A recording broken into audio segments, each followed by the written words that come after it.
السلام علیکم میرے محترم عزیز دوستو۔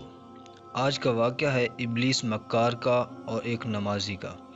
تو آج تک آپ نے سنا ہوگا کہ شیطان لعین نے انسان کو کتنا گمراہ کیا اور عبادت سے کس طرح گمراہ کیا، لیکن آج کا واقعہ اتنا عجیب ہے جسے سن کر آپ حیرت میں پڑ جائیں گے۔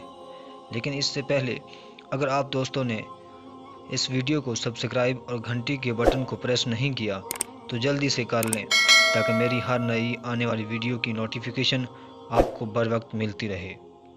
ایک مرتبہ ایک شخص نماز پڑھنے کے لیے اندھیری رات میں گھر سے نکلا۔ اندھیرا ہونے کی وجہ سے اسے ٹھوکر لگی اور وہ منہ کے بل گر گیا۔ کیچڑ سے اٹھ کر وہ گھر واپس آیا اور لباس تبدیل کر کے دوبارہ مسجد کی طرف چل دیا۔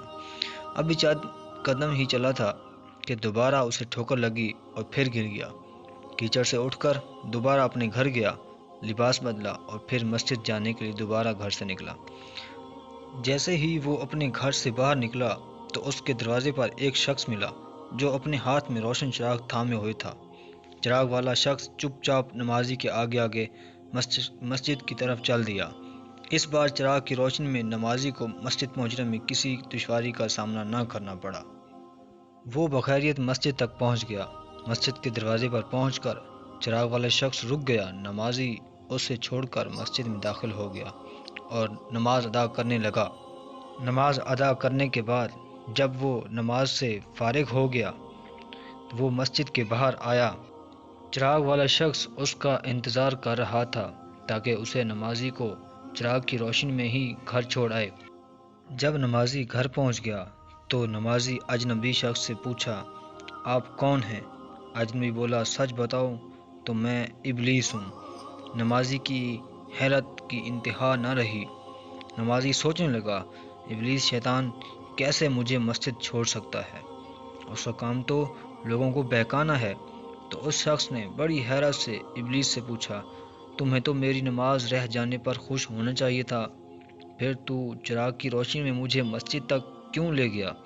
ابلیس نے جواب دیا، جسے سن کر وہ شخص بھی حیران رہ گیا، اور آپ بھی سن کر حیران اور پریشان ہو جائیں گے۔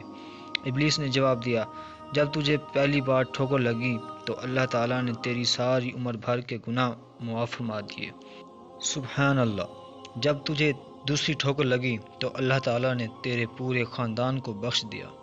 مجھے فکر ہوئی اگر اب تو ٹھوکر کھا کر گر گیا تو اللہ تعالیٰ تیرے سارے گاؤں کی مغفرت نہ فرما دے، اس لیے چراغ لے کر آیا ہوں کہ تو بغیر گرے مسجد تک پہنچ جائے۔ اللہ اکبر۔ اس شخص نے جیسے ہی یہ بات سنی اس نے اپنا سر جھکایا اور اللہ تعالیٰ کی بارگاہ میں اللہ تعالیٰ کا شکر ادا کیا۔ تو دوستو، ہمیں اس واقعے سے بہت کچھ سیکھنے کو ملا۔ بے شک اللہ تعالیٰ بہت مہربان، رحیم اور کریم ہے۔ جب جہاں جیسے اور جس وقت وہ چاہے بڑے سے بھی بڑے گناہوں کو بخش دے، چھوٹی سی تکلیف کے بدلے سارے گناہ معاف کر دے۔ یہ اس کی مہربانی اور کرم نوازی ہے کہ اپنے بندوں کے گناہوں کے باوجود بھی اپنی رحمتوں کی بارشیں ہر وقت برساتا رہتا ہے۔ سبحان اللہ۔ دوستو، اگر آپ کو یہ میری ویڈیو پسند آئی ہو تو آپ نے اس کو سبسکرائب، لائک اور شیئر کرنا ہے۔ انشاءاللہ نیکسٹ ویڈیو میں ملوں گا۔ اللہ حافظ۔